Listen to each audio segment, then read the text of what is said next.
Chào mừng Nị đã quay trở lại với series giới thiệu về nhạc cổ điển. Hôm nay mình sẽ đi tiếp tới những chặng cuối cùng trong cuộc hành trình của nhạc cổ điển. Trước tiên cô muốn hỏi Nị đã bao giờ nghe về câu chuyện bộ quần áo mới của hoàng đế chưa? Chuyện về một ông vua không mặc gì nhưng mọi người xung quanh vẫn giả vờ khen bộ quần áo đẹp vì sợ mình trở thành kẻ ngu ngốc. Câu chuyện hôm nay cũng có phần tương tự như vậy, và người thợ may đã dệt nên bộ quần áo đó là John Cage. John Cage là học trò của Schoenberg, nhưng mà đừng lo lắng quá vì phong cách của ông cũng không hoàn toàn giống với Schoenberg đâu. Ông là một người cô độc. Thuở nhỏ thì ông vẫn bị xem là một kẻ yếu đuối và bị khinh bạc suốt cuộc đời bởi những sáng tác của mình. Tuy vậy nhưng ông rất uyên bác với kiến thức sâu rộng về nhạc cổ điển, hội họa và cả triết học nữa, đặc biệt là triết học phương Đông. Ông từng học về thiền tông và từng áp dụng những triết lý thiền vào tác phẩm của mình. Giờ mình sẽ nghe thử một khúc nhạc sau đây của ông nha.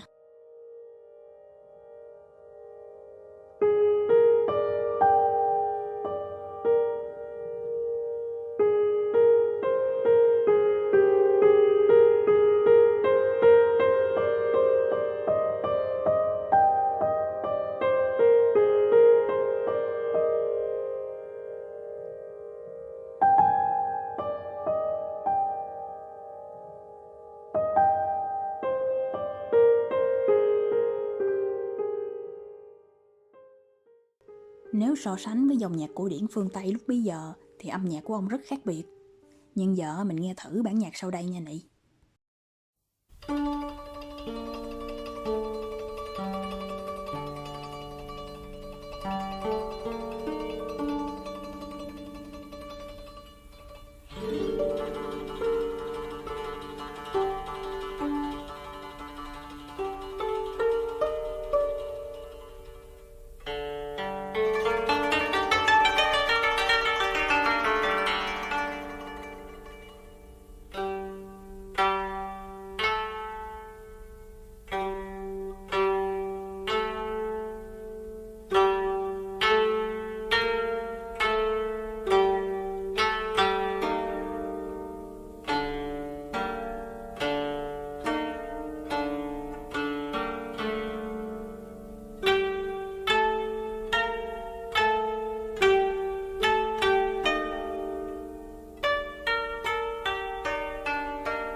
Đây là bản nhạc Sakura Sakura, được viết bằng thang ngũ cung có tên là In trong tiếng Nhật và hay được dùng trong nhạc truyền thống Gagaku hoặc những bản nhạc thiền tại Nhật Bản đó Nị. Chị thấy có nét giống nhạc của Cage chưa? Ngoài ra Cage còn nghiên cứu về kinh dịch và ông từng sáng tác một bản nhạc theo các quẻ dịch ngẫu nhiên để quyết định là nốt nhạc, tiết tấu và tốc độ. Giờ mình nghe thử một khúc của bản nhạc này nha.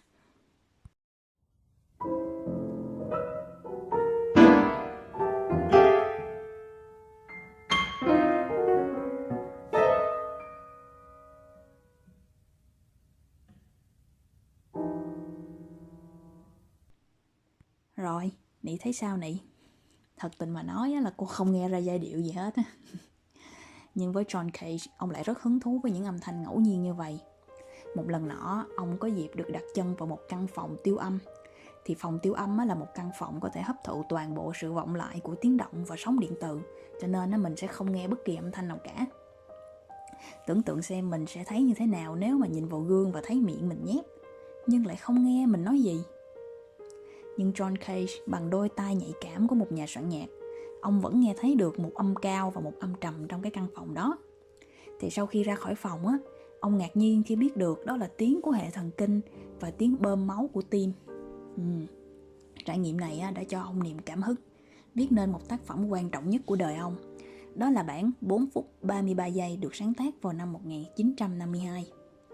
Thông qua bản nhạc này, ông đã nêu lên một triết lý mới về tiếng ồn. Ông quan niệm là đối với tiếng ồn, nếu mình càng phớt lờ nó thì nó sẽ càng làm phiền mình. Còn nếu mình chịu khó lắng nghe thì những tiếng ồn lại trở nên hấp dẫn. Và đây là phần sáng tác của ông cho bản nhạc 4 phút 33 giây này. Như Nị thấy đó, chẳng có gì hết á. Người nghệ sĩ sẽ ngồi lên đàn và không đàn gì cả. Tuy nhiên á, như vậy mà mình nhận ra không tồn tại sự im lặng tuyệt đối ở đây. Trong 4 phút 33 giây này á, vẫn có tiếng động. Và âm thanh mà khán giả nghe được á, chính là âm thanh của chính họ luôn. Tiếng ho nè, tiếng xì xào nè, tiếng bước chân bỏ về nè. Khán giả từ người nghe bị động giờ trở thành người nghe chủ động với âm nhạc do chính mình tạo ra. Đồng thời bản nhạc này cũng đạt được sự ngẫu nhiên tuyệt đối trong âm nhạc mà John Cage muốn hướng tới. Mình không thể biết được âm thanh tiếp theo sẽ là gì và mỗi lần trình diễn đều sẽ khác nhau. Vậy thì Nị cũng đoán được là bản nhạc này gây nên tranh cãi như thế nào vào thời điểm đó rồi đó. Nhiều người ca ngợi bản nhạc này và xem nó là một cuộc cách mạng về âm thanh. Nhưng đa số những người khác lại xem đó như là một trò chơi khăm, một bộ quần áo mới của hoàng đế. Bất chấp những lời phán xét cay nghiệt và sự khinh bạc của số đông, âm nhạc im lặng trở thành một trào lưu trình diễn hấp dẫn những nghệ sĩ đương thời khác. Ví dụ như John Lennon cũng từng có 2 nhạc phẩm được viết theo phong cách này. Vậy thì ở đây mình nên đặt ra một câu hỏi. Âm nhạc là âm thanh. Đúng, nhưng âm thanh có phải là âm nhạc hay không? Giờ mình nghe thử một khúc nhạc sau đây nha. Clap along if you feel like a room without a room. Because I'm happy. Clap along if you feel like happiness is the truth. Because I'm happy. Clap along if you know what happiness is to you. Because I'm happy. Clap along if you feel like that's what you wanna do. Đây là sự sắp xếp của những âm thanh bình thường để tạo nên nhịp điệu. Có thể gọi đây là âm nhạc không?